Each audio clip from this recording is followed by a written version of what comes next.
Hey everyone, happy Halloween! I'll be talking about spooky PC and console games here, as well as two demos that I thought were really cool. I'm still playing through some of them too, but I thought that giving my impressions on those games would be fun. So yeah, let's get on with the video. The first game is Night Security. This one has you playing as a security guard who's working night shift. Your job is to check every room, tell every remaining employee to go home, switch off the lights, and then lock the doors. After that's done on one floor, you'll have to take the elevator to go to the next one and do the same stuff.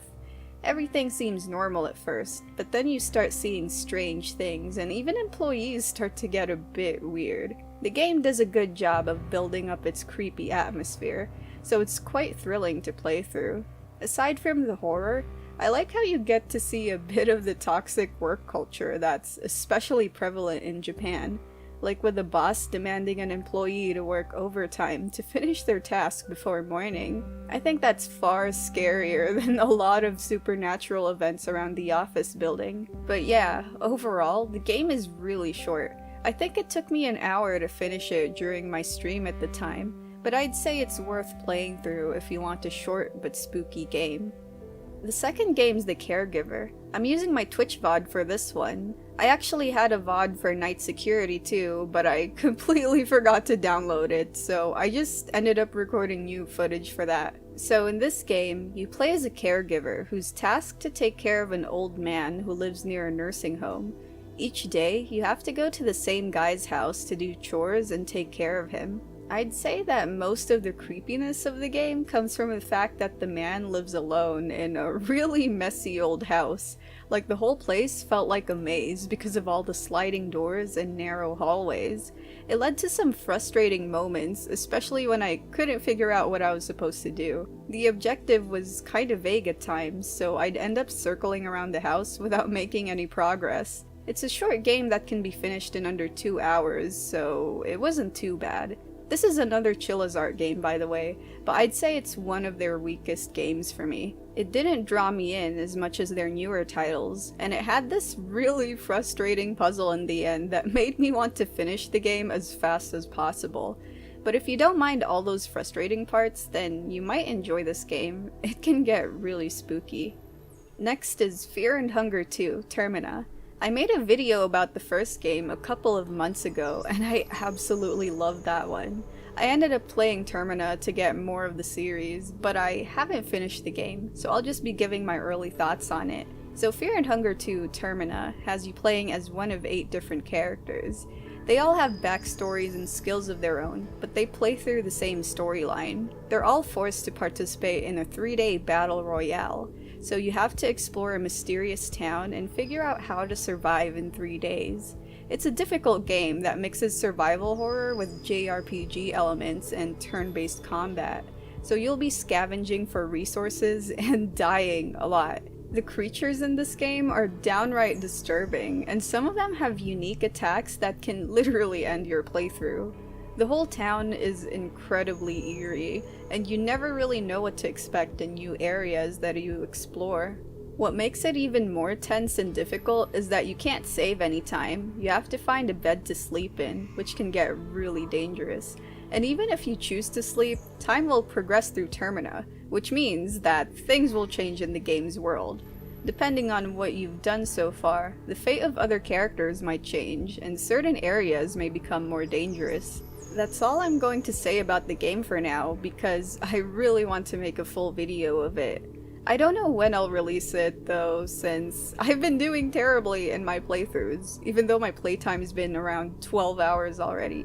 I really like this game, but so far I find it much more difficult than the first Fear and Hunger. Maybe because I haven't figured out how to survive better. It's way more complex with so many layers and features to it. But I'd say it improves on the first game a lot in terms of mechanics.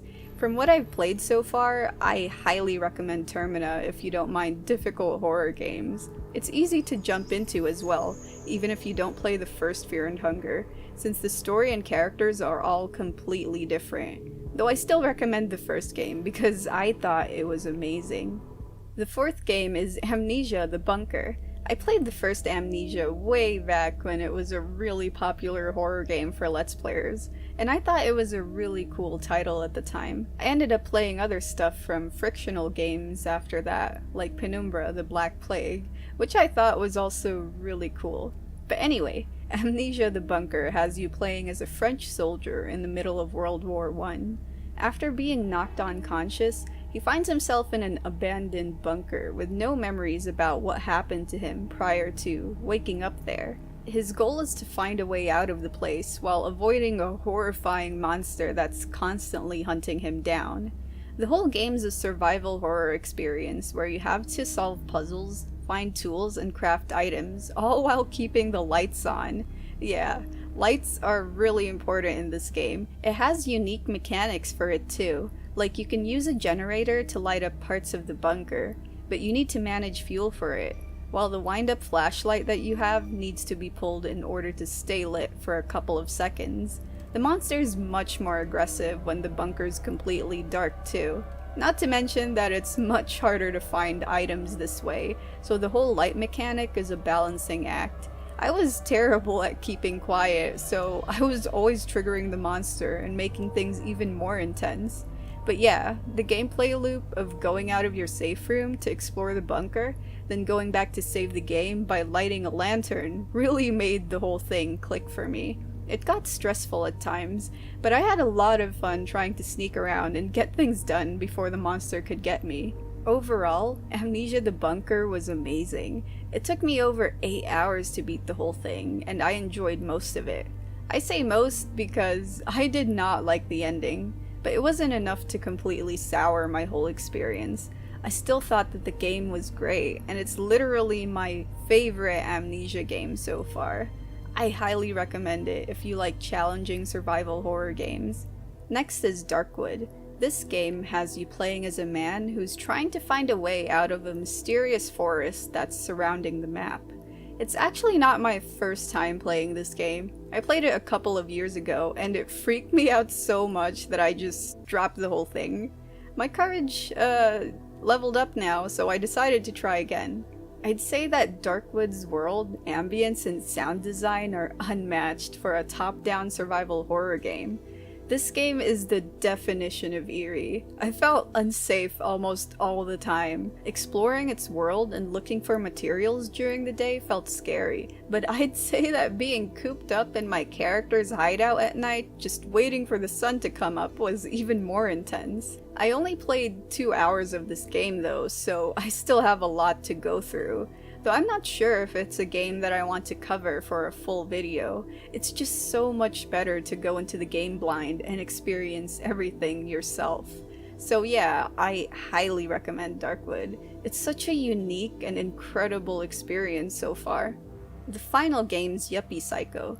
This one's about a young man who just started his first day at one of the largest companies in the world. He's unsure of himself since he got this job under mysterious circumstances, but he takes it up anyway. After getting his first task, he has to prove himself in order to shine in the company's hierarchy. Every floor in the company's building contains different departments and facilities, so you'll be using the elevator a lot to explore each area. Apart from talking to coworkers, you'll be solving puzzles and finding clues that let you complete your different tasks at work. I only played over 3 hours of this game, so I can only talk about my brief impressions. From what I've played so far, I got really hooked in the story. It balances its humor and quirkiness with all its horror elements really well. The game and its characters would go from being silly to downright creepy. I'll definitely play more of this game when I can, because I'm really curious to see where the story goes. But from what I've played so far, I think the game's worth a try. And it's demo time now. I'll briefly talk about these demos since they're really short, but I wanted to include them in the video anyway, since they need way more attention. I urge everyone to download and try them out. The first demo is Crow Country. I saw it around Twitter, and I thought it would be a really cool game to try.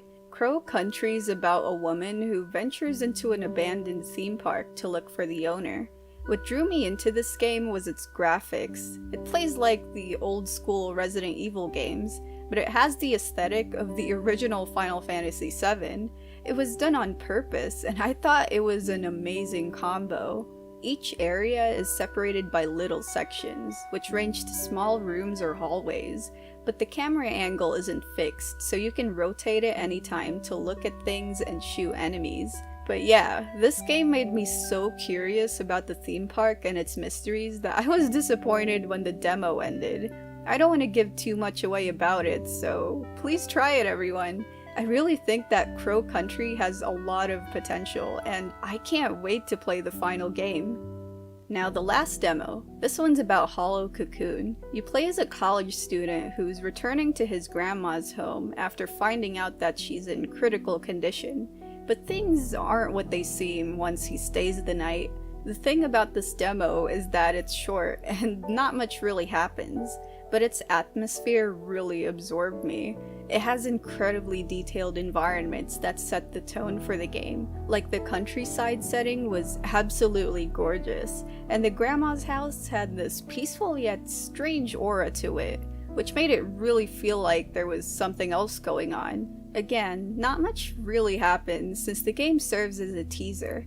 I spent my time playing this coin minigame and admiring the detail put into every area. It did make me curious and hopeful about what the final game's going to be like though. So yeah, I recommend downloading the demo and trying it yourself. Let me know what you thought about the video. Thank you to my patrons at Patreon for supporting my channel. And happy Halloween again, everyone! I hope you're all relaxing and spending your free time doing spooky stuff. I don't really have much to say, but yeah, I've just been playing lots of horror games and working on content. Thanks for watching, and I'll see you in the next video.